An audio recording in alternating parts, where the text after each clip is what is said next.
Hey everyone, Aaron here, and it's another Classic Week review. And today's review is of Outlaw Star. Now, Outlaw Star was something amazing because back when it first actually aired on TV, it was on Toonami. For people who don't know what Toonami was, it was a time slot where you could watch anime essentially. You had Gundam Wing, Big O sometimes, Outlaw Star, I can't name, Tenchi Muyo for example, and it was awesome time period. It was they had some cool anime that it was mature. It was not mature. It was made so for all ages, despite some of the content sometimes being very mature. Because I mean, Outlaw Star was kind of mature for I think what it was conveying sometimes. But you have Toonami nowadays that exists, and that's more so I think a different. That's more so for the people that grew up and started wanting to go toward more mature anime, which is nothing wrong with that. Parasite for example is on there. That's awesome. And Kill la Kill is for a lot of people like Kill la Kill. I'm not one of them, but a lot of people like that. So it's not that it's per se gone, but I think the heart of Toonami that used to exist is kind of gone. And the reason because is this is one of the shows, for example, Outlaw Star is one of the shows that made Toonami I think awesome to me. Now, if you don't know what Outlaw Star is, I'll give you the quick rundown. Our main character, Gene Starwind, is kind of a bounty hunter in space that he tries to go and tries to make the quick fix in terms of money. He needs to make money. He's always kind of broke, and one of the kind of show's running gags is they barely have a lot of money. Almost like Cowboy Bebop, a very similar venue. But he ends up getting hired to do a job which is supposed to pay him a lot of money. But what he ends up happening is he kind of gets mixed up into something that he doesn't want to get mixed up in, where he finds a android type creation called Melfina, who's actually able to pilot something called the Outlaw Star, a vehicle in space that can actually do things and find this thing called the Galactic Ley Line, which is apparently supposed to be where the biggest treasure exists in space. Almost kind of similar to One Piece if you think about it. I think One Piece kind of got some homages to Outlaw Star in terms of the whole finding the giant treasure that exists somewhere out of the seas. Outlaw Star was kind of the beginning of this, where it had the space treasure that existed somewhere in space. But Outlaw Star was great because it had everything. It had action, it had storytelling, it had some romance here and there, it had some mature content. And if you wanted to see that back then, it was there. And I mean, the cast of characters was great. You had Aisha Clan, who was this kind of female warrior slash animal, who when she got pumped up, she would actually like build muscle on muscle and be able to beat the crap out of everyone. You had Suzaka over there who could actually use her sword skills to knock people down really fast.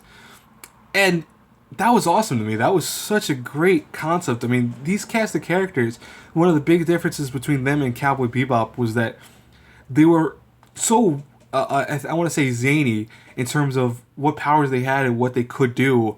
Because Cowboy Bebop was more so in the venture of being kind of realistic in terms of characters. I mean, no one in that show is that great in terms of having individual powers. They are more so human. In this show, they're trying to convey, I think, that there are a lot of different races out there, and even more so, what powers people have is not technically normal. I mean, Gene Starwind uses a pistol that could actually shoot infused energy bullets that if he actually is not careful, he can kill himself because these bullets are so powerful.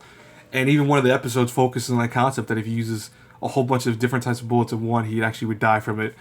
But it was cool. I mean, this show. I know I'm sounding like I'm nerding out a little bit, but it was a great show. It was so fun to watch.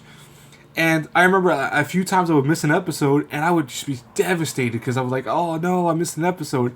That's why when I got older, I think the first thing I did was I bought the whole series. I had to buy the not the collector's edition, but the complete collection.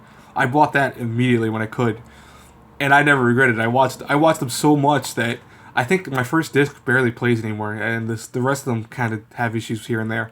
But it was that great of a show. It was a show that if I had to give it A through F, solid A plus.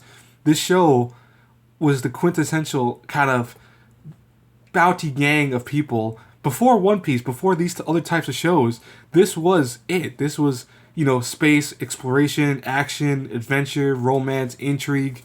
You name it, it was here.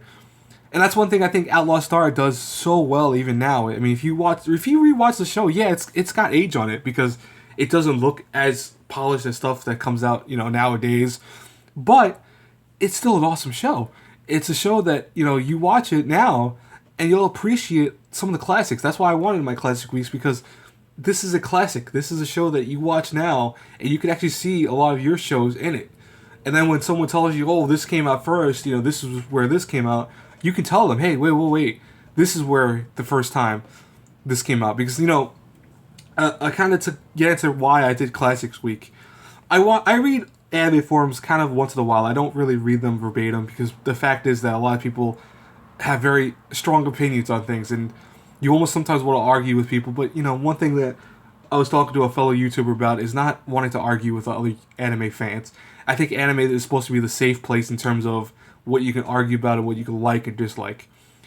And one thing I saw though was people were talking about Sword Art Online being the first virtual reality MMO type of anime, and I was immediately kind of distraught by that because then someone replied with the correct answer of .hack, and then someone else said no, you're wrong, and I'm like, no, you're not. That guy is completely right. I mean, that's .hack was the original one to do the whole getting trapped in a video game concept, and to kind of get rid of to say that Sword Art did it first annoyed me a little bit. I got kind of annoyed because the fact is that I want people to know what anime came out originally and know the classics. They have to. You have to appreciate where we came from. I mean, that's just history itself. You're supposed to appreciate where we came from, the good and the bad. And that's why Outlaw Star I think is something that if you haven't seen it, go out and watch it. It's pretty cheap if you can find if you can find it online. It's I think expensive if you buy it, but you can find a lot of places that stream it. Am I saying to do that? No, I'm not saying that stream stuff online illegally. I'm not saying that. I'm just saying you could if you want to. I can't stop you, nor can I control your actions. But this is a show that you need to figure out a way of watching it. It's just that good. Anyways, guys, that's it for this review. Sorry to kind of turn into a rant at the end, but again, if you haven't understood, and I'll explain it again in my last video for Classic Week, but I just want to say that this is the reason I'm doing Classics Week is because of shows like this. This is awesome. You need to watch this. Anyways, guys, until our paths crossing in the next review, I hope you like this one. Please like, comment, subscribe, and I'll talk to you guys later. Have a good one. Tomorrow is the last Classics Week episode, so yeah. See ya.